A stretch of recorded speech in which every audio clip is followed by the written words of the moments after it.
Salut, te voici actuellement sur la chaîne YouTube Snapstar. Sur cette chaîne, tu retrouveras tous les plus gros clashs de Snapchat et tous les plus gros buzz du moment. Surtout, n'hésite pas à t'abonner tout en activant la cloche des notifications pour ne rien rater du contenu exclusif de cette chaîne. Et oui, sur cette chaîne, tu retrouveras du contenu qui n'est disponible nulle part ailleurs. Sur ce, je te laisse avec la vidéo. Bon visionnage. Comme vous avez pu le comprendre en regardant la miniature et le titre de cette vidéo, aujourd'hui nous allons essentiellement parler de Sara Frézou et de Giuseppa. Vous devez certainement tous la connaître. Sara Frézou, c'est une influenceuse au physique hors du commun et Giuseppa, c'est une nouvelle candidate de télé-réalité. Comme vous le savez, Sara Frézou a un fort caractère et elle aime bien dire les choses lorsque quelque chose ne lui plaît pas. Dans cette vidéo, la fraise a décidé de se comparer indirectement avec les femmes comme Giuseppa parce qu'elle a aidé une femme dans la rue. En effet, Sara pense clairement que certaines influenceuses prennent leurs abonnés de haut. Je vous laisse sans plus tarder avec la prise de parole de Sara et n'oubliez pas que vous pouvez soutenir cette chaîne, le lien est en description de cette vidéo. Arrêtez de croire que, en vrai, quand vous allez relayer, il y a certaines personnes qui peuvent se dire « Ouais, mais ça va rien changer, ça va pas sortir de là. » Mais vous savez, le nombre de prières et de doigts qui peut être faites, ne serait-ce que le soutien, comme je vous ai dit, moral pour la famille, quand il se passe des trucs graves, quand un pays il y a un problème pour n'importe quoi, et ben je vous jure, arrêtez de négliger ça parce qu'un soutien, je vous jure, c'est incroyable. Mettez-vous 5 secondes à la place des gens. Quand il vous arrive un minimum de choses et qu'on ne vous soutient pas, je vous jure, vous êtes encore plus dans le mal. Mais alors là, quand on vous soutient, vous vous dites, ouais, quand même, ça vaut la peine de encore fréquenter l'être humain. Vraiment. Donc voilà les amis, continuez à soutenir. Moi je suis branchée un roulade de... Donc en tant qu'être humain, arrêtez d'être égoïste, arrêtez de penser qu'à vos gueules. Je peux bien comprendre qu'il y a certains qui ne se sentent pas concernés, mais je vous jure qu'un jour quand vous aurez une galère, vous repenserez à ce jour-là où vous vous direz... Ouais, bah c'est moi, ce jour-là, j'ai pas soutenu. Ne serait-ce qu'un soutien, moi, personnellement, je vous jure. J'ai pas dormi de la nuit. Je me suis endormie, il devait être 9h du matin. Je me suis réveillée, j'ai regardé le live direct parce que j'étais encore branchée, le téléphone il tournait.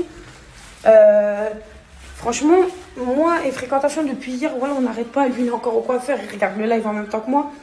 Je vous jure, c'est les minutes et les secondes les plus longues de ma vie depuis tout à l'heure que j'attends. Mais je sais que c'est... Ne serait-ce que de savoir qu'il sera sorti, Inch'Allah, qu'il sera en bonne santé. Mais de se dire que...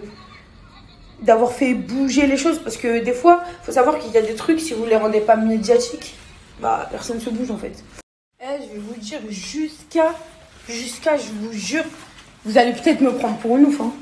Mais la vie de ma mère, que je m'en veux de ne pas être sur place. Vraiment, pour le coup, vraiment. Vous savez tous très bien, de toute façon, on va parler français. Je suis quelqu'un qui, vraiment, s'il y a bien un truc dans ma vie que j'aime faire, c'est aider les gens. La vie de ma mère, et que Dieu m'en soit témoin, la vie de ma mère, j'aime trop aider les gens. J'ai besoin de me sentir utile dans ma vie.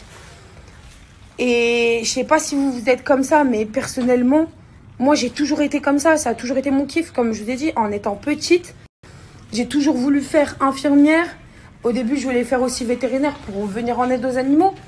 Mais parce que j'ai ce besoin de rendre service. J'ai toujours ce besoin de faire du bien autour de moi. Mais pas parce que je pense à derrière me dire « Ah bah je gagne des bons points ». Non, parce que je vous jure que ça me fait plaisir et que j'aime trop. C'est juste pour vous dire vraiment... Aidons-nous. Aidons-nous les uns des autres.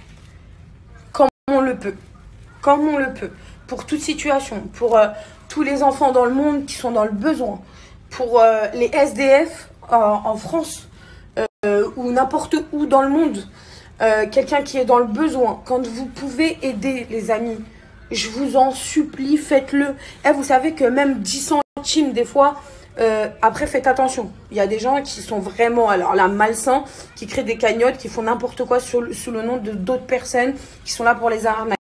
Faites attention, il y a des associations, vraiment il y a plein de trucs qui sont mises à disposition, qui sont vérifiés, avec qui il y a des cannabis, il y a plein de trucs comme ça qui sont 100% vérifiés. N'importe quel moment, vous voyez une daronne dans la rue, aidez-la, frère. Parce que, je sais pas si vous remarquez, après peut-être, c'est pas si j'ai envie de faire l'ancienne ou quoi, hein, mais je vais sur mes 30 ans. Mais par exemple, à l'ancienne, je vous jure, moi par exemple, quand j'étais petite, on m'envoyait au charbon, on m'envoyait au bourbier, aller chercher des trucs, porter les courses, faire ceci, faire cela. Et c'est pour ça que je vous dis, même quand vous voyez un daron dans la rue, une daronne qui galère à porter ses courses, aidez-les. Faites comme si c'était vos propres parents. Quand vous savez quoi, je vous jure, vous pouvez aider mais plein de monde. Et je vous jure, même pour vous personnellement, ça vous fera tellement du bien de vous sentir utile sur cette terre. Parce que c'est bien beau, hein, sortir, rigoler, les amis, les restos, et nanana. Mais essayez de faire le minimum. Même quand vous vous arrêtez à un feu rouge, parce qu'il y a beaucoup de personnes qui se diront « Ouais, maintenant, il boit de l'alcool. » Mais le mec, 24 heures sur 24, il est dans la rue, il a froid. Le mec, il est dans la rue, comme je vous ai dit, ça fait plus de je sais pas combien d'années. Il a froid. Malheureusement, c'est pas la meilleure des choses. Mais ouais, il boit pour se réchauffer. Parce qu'il a envie d'oublier où est-ce qu'il est, sa situation. Je dis pas que tout le monde est parfait. Ou il y en a qui disent « Ouais, non, mais il y en a qui sont dans la rue, c'est des drogués. » Mais pourquoi, en fait? Est-ce que vous vous êtes mis 5 secondes à la place de ces personnes-là? Est-ce que vous êtes mis 5 secondes est-ce que vous connaissez sa vie même? Et c'est pour ça que je dis l'être humain, des fois, juge trop souvent sur le paraître. D'accord? Vous adorez juger sur le paraître. Ça veut dire que quelqu'un va être habillé propre, ceci, cela. Pour vous, c'est quelqu'un de fréquentable. Quelqu'un qui va être dans les problèmes, qui va être plus bactère, qui va se noyer dans l'alcool ou dans les drogues ou dans quoi que ce soit, vous allez le négliger, le pointer du doigt. Bah non. Si vous êtes une bonne personne, aidez-la.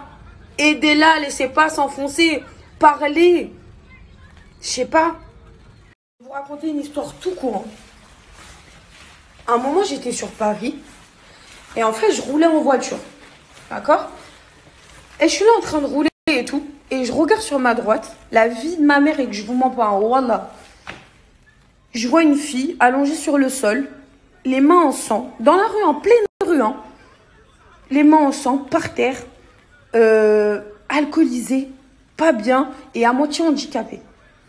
Allongée par terre, et en fait, il y avait un peu d'embouteillage sur ma tête, et je vois que tout le monde marche, comme si elle était inexistante. J'ai dit non, c'est pas possible. Je vous jure, la vie de ma mère, que Dieu m'en soit témoin, et les gens qui me connaissent, ils savent. Et je m'arrête à chaque fois. Parce qu'en fait, je vous jure, je crois que je suis beaucoup trop sensible. Je vous en reparle parce qu'elle m'a vraiment fait mal au cœur. Je m'arrête, je descends. Je dis, mais qu'est-ce qui t'arrive? Non, je veux mourir, j'aime pas ma vie, je suis handicapée, ceci. Et je vous jure, elle m'a fendu le cœur en deux. Je la regarde, je lui dis, mais attends, t'as quel âge? À mon recra, elle me dit, je viens d'avoir 18 ans. Et elle me dit, je suis devenue handicapée parce que j'ai déjà essayé de mettre fin à ma vie. J'ai sauté du 4e étage. Donc, du coup, j'ai un problème à la jambe. Et je vous jure, ça m'a pris quoi? 1 heure, 2 heures de mon temps. Je me suis assise par terre à côté d'elle. Elle m'a dit, mais je te reconnais. Je lui ai dit, tranquille, on s'en fout de ça. Je lui ai dit, ma priorité aujourd'hui, c'est toi. Je dis, viens, on discute. Je me suis assise avec elle, j'ai discuté. Elle avait une bouteille en verre à la main, je vous jure. Et tout le monde passait, marchait normal. Elle s'est arrêtée. Et quand moi, je me suis arrêtée, là, les gens, c'est quelqu'un de connu, on s'arrête. Non. Pourquoi vous n'êtes pas arrêté quand elle était en détresse? J'ai parlé avec elle. Je lui ai redonné confiance. Et je vous jure, j'avais tellement peur pour elle. À la fin, j'avais tellement peur pour elle. Parce que arrêtez de croire que vous perdez votre temps à parler avec ces gens-là. C'est vrai qu'ils seront toujours têtus parce qu'ils sont mal à l'intérieur d'eux. Mais moi, personnellement, je pouvais pas me dire j'avance avec ma petite voiture et tranquille, ma vie, elle est cool. Mais pas du tout, en fait. Donc, j'ai parlé avec elle. Et elle était vraiment à bout. Mais vraiment à bout. Elle me racontait un peu ses histoires de famille, ceci, cela. Elle s'est confiée à moi. Et à la fin, je lui dis, s'il te plaît, je t'appelle un médecin? Non, je veux pas. Je lui dis, écoute, moi, personnellement, pour ma conscience, pour ce que tu veux, je suis obligée de t'appeler les pompiers. T'as pris des cachets. Non, vraiment. Elle était pas bien, en sang de ouf. Je suis obligée d'appeler les pompiers. J'ai appelé les pompiers, j'ai attendu et pourtant, elle se levait, elle titubait, elle refusait de mon offre. Elle me disait merci Sarah, je te jure, merci d'avoir des gens comme toi, mais je peux plus. Je lui dis non. Et je lui dis quoi? Je lui dis écoute, on s'en fout de moi. Elle me dit non, non, je te remercie. J'aurais jamais cru de ma vie que quelqu'un comme toi s'arrête pour moi. Mais c'est quoi? Moi, je suis quoi, frère? Je suis personne. Je suis personne, je suis un être humain comme les autres. Merci à toi d'avoir visionné cette vidéo et surtout n'hésite pas à liker la vidéo et à nous donner ton avis dans l'espace commentaire. Sur ce, on se retrouve dans une prochaine vidéo. Peace.